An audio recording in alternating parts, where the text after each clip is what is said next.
Salutations, everyone. It's me, Scott McClelland, the Opinionated Monster, and this is my Christmas edition. Oh, welcome one and all, here to the Diablo Manor for a Victorian Christmas. Tonight, today, this morning, whenever it may be for you, we are celebrating some of the strange horror films in Christmas. Now, understand this, there are many horror films out there based on Christmas, and we can't talk about all of them, so I'm going to truncate and deal with one particular one to start with that I think is very important, and also I think the best ghost story ever written. It was done by, of course, this man behind me, Mr. Charles Dickens. It's The Christmas Carol. This is a tremendous story because back in the Victorian time period, it was popular to tell ghost stories during the Christmas season. And this story was very poignant because it actually dealt with everything that people understood back then. Poverty, sadness, anger, regret, and much like we do today, that's why it still resonates with us, this story became a classic. Now, many people have made A Christmas Carol over the years on film and even in cartoon form. Alistair Sim, of course, was famous for his 1950s version of A Christmas Carol. There are some that precurse even Sim's work that go back to the 1930s, which are rather delightful in their own way. But it was Alistair Sim with his gravitas that brought the character to life for many people even today. I'm sure that some of you out there, even as I speak, are thinking, yes, Alistair Sim, he's my favorite Ebenezer Scrooge. Well, isn't that nice for you? You see, I say that because he's not my favorite Ebenezer Scrooge. No, as a matter of fact, I love, for some very wonderful odd reason, a 1970 version of A Christmas Carol that is called Scrooge. This stars Albert Finney, and Albert was 35 years old when he played Ebenezer Scrooge as an old man, and in the movie as a young man. Now, you're saying to yourself, why would you like this 1970 movie? Well, there's another strike maybe against it in your mind, and that would be that, well, it's a musical. And I personally am not big on musicals. Glee and everything is not my kind of thing. But there is something about Scrooge that is rather delightful. Let's face it. They have written some fantastic songs, and rather, well, knee-slapping good time songs at that. And I like the movie for that reason, but that's not the real reason. You see, this is a show that looks at horror movies, and the thing that makes this movie a real good horror film is not just the acting, which is tremendous by any account, but also the fact that they have spent a lot of time in Shepperton Studios in England creating big Gothic sets that are beautiful to the eye and so detailed. And let me say this, here's the clincher. Every single Christmas Carol you've ever watched, Ebenezer Scrooge is visited by 3 ghosts, 4 if we include Jacob Marley. Now, I've always been a Jacob Marley fan. You know, the idea of a ghost in chains that has a wrapping around his head to keep his jaw in place because his jaw will fall open. if he does not keep that little piece of cloth on his head.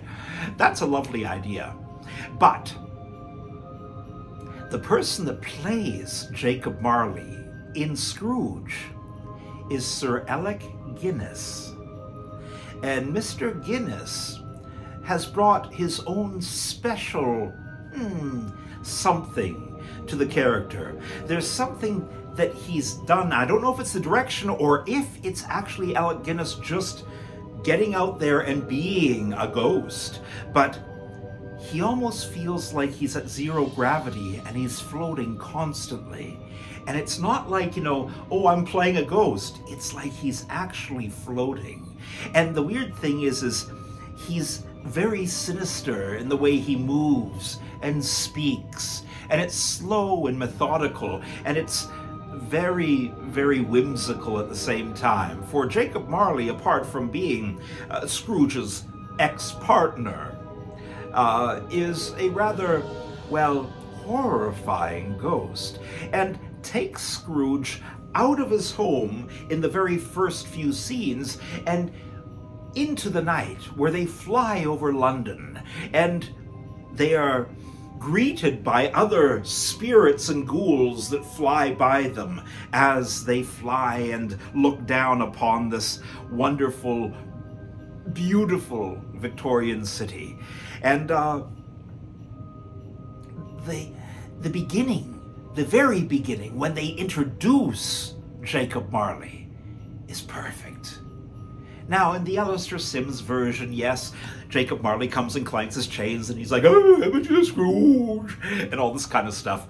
But when you experience Jacob Marley in Scrooge, the 1970 version, it plays out like a real horror film. Things happen on their own. It's almost like John Carpenter and Alfred Hitchcock and Guillermo del Toro got together, sat down and said, how can we make this really fucked up?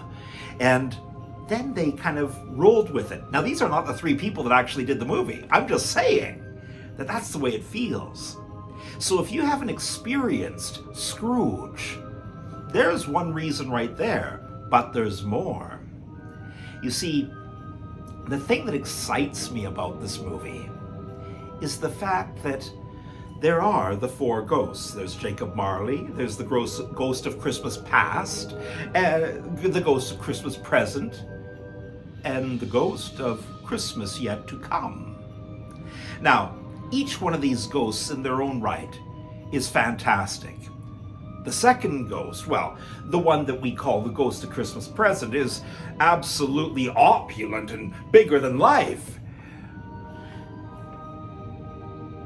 The last ghost, the ghost of Christmas yet to come, is a shrouded figure that you do not see for most of his time on screen. Until, and this is the part that hooked me on this movie, until he sends Ebenezer Scrooge to hell. Yes, that is correct. You heard me right. Ebenezer Scrooge goes to hell. And he's greeted by Jacob Marley and some other demons, but this wonderful Dante-esque hell that they've created is a feast for your eyes. And, it's rather delightful because nobody's actually taken Ebenezer Scrooge to the pits of hell before, and they did it in a very good way, even for a 1970s film. I must say that the special effects in this movie truly are astounding. But you got to remember that things like 2001: A Space Odyssey had come out just a year or two previous, and, Planet of the Apes. So prosthetics and special effects were now becoming art forms, bigger and better than we'd seen in years, apart from Mr.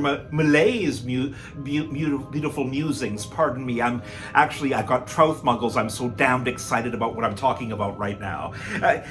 Georges Méliès back in the early 20th century, like 1913, 1914, he was doing fantastic things like The Man in the Moon and things like that, and even wonderful hellish things with devils and everything. But for a long period of time, film didn't really have special effects. And then, here comes Scrooge. Now, my friends, again, I cannot say this enough. If you have not seen Albert Finney's 1970 musical, Scrooge, please source it out. Take it from Walmart, take it from the internet, find it somewhere, and begin to watch it with glee. And not that damn TV show that we have heard about. I've never watched, of course. So, that being said, here we are. It's close to Christmas. We're celebrating Mr. Dickens and A Christmas Carol. Now, because of this, of course, we have spoken a little bit about Alistair Sim, who was fantastic as Ebenezer Scrooge, but not as good as Albert Finney. Now let's move forward around 34 years. There's a movie that was called similar to Scrooge, Scrooged, with Bill Murray. Now this is a modern take, modern for the late 1980s, of this classic story. Now again, this is a horror story in the sense that, once again, this Mr. Cross, as it were, is, well, a rather horrible human being. Not as much of a miser as he is just a bastard. And everybody, I think, has now seen Scrooged with Bill Murray. It's a classic. And I think that there's something delightful about the fact that he meets his boss at the very beginning. And his boss is the Jacob Marley kind of character. But damn it, what a great corpse, talking and walking and being completely sinister. The makeup was fantastic. It was better than most movies I've seen with zombies in it and everything, because it felt dusty and real. And I love the little tiny comedy nuances, like the fact that there was a golf ball that came out the back of his head and a mouse actually went out and then went back into his head and everything. And it just, I don't know, it just makes me happy when I think of things like that. Or when, Bill Murray takes his gun and starts shooting at him, and bam, bam, bam, bam, and like dust is going off everywhere, and then the guy takes a drink of his bourbon, and well, just like the old vaudeville comedies, out comes the bourbon from the different holes where the bullets had landed. That kind of stuff is great. But this was, again, a horror comedy with fantastic people, and I love it for the fact that it is what it is. It's a Bill Murray movie, a perfect vehicle for the man. And I bring it up because it's part of this whole world of Dickens. It was inspired, of course, from the original story, and it has a great ending, and of course it has some great music. And Bobcat Goldthwait is fantastic in the film, and everybody that's involved is a delight. I'm talking about all these things because, of course, it's close to Christmas, and because of that, I'm a big celebrator of the Yuletide season, and I don't always get a chance to watch every single horror movie I want to watch that is dealing with Christmas. Like, I'll tell you something, I've never seen Black Christmas. I've never seen many of these Christmas horror movies that are big from the 80s, 90s, and there's one that just came out, and I can't remember what it's called right now, but it's playing in theaters even as I speak. Now, I will be watching that eventually in the next year, and by the time next year rolls around, I will have an opinion about that movie also.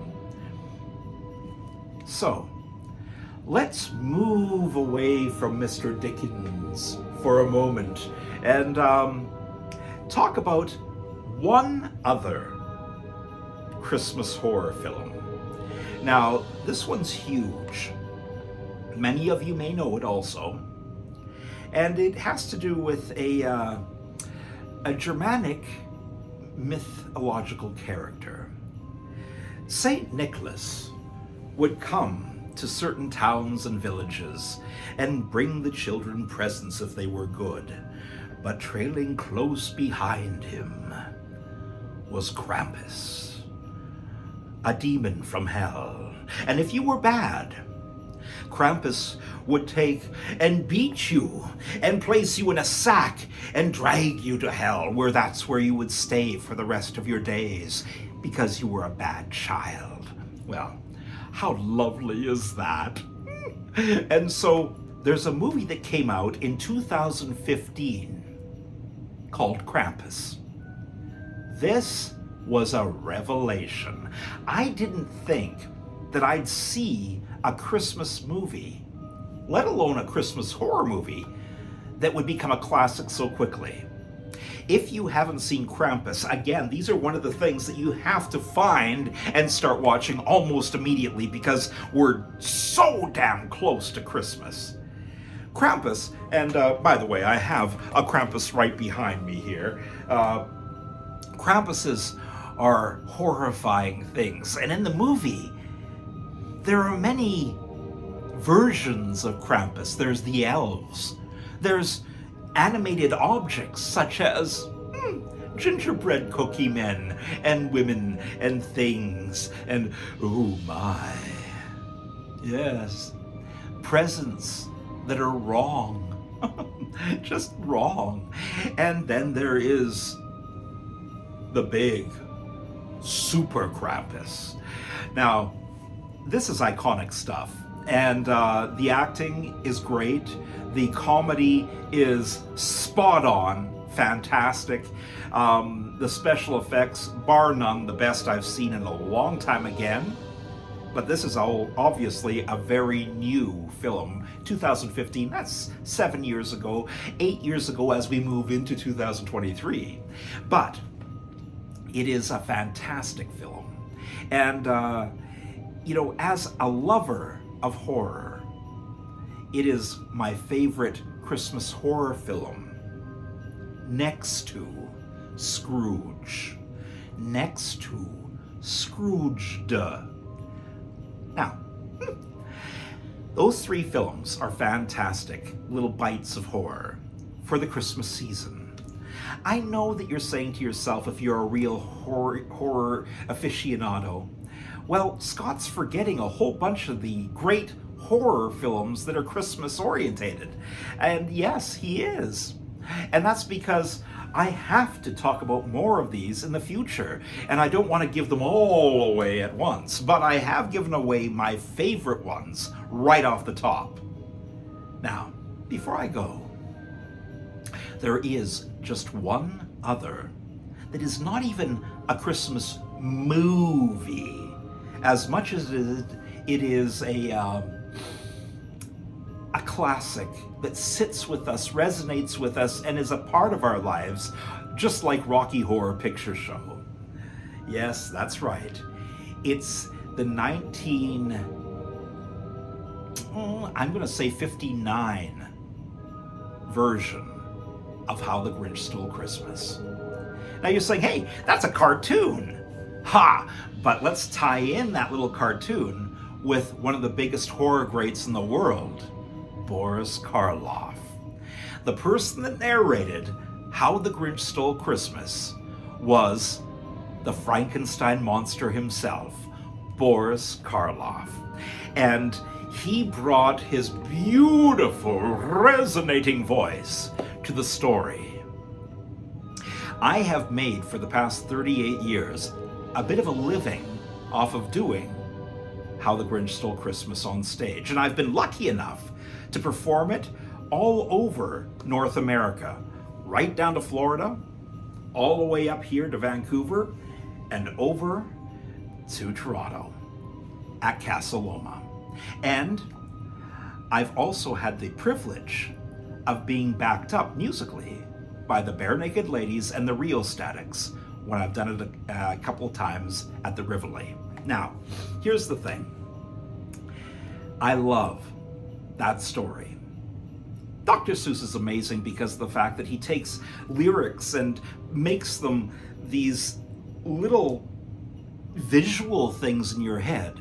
You know, it's like the way things are said, even when you read it to yourself, is a beautiful thing.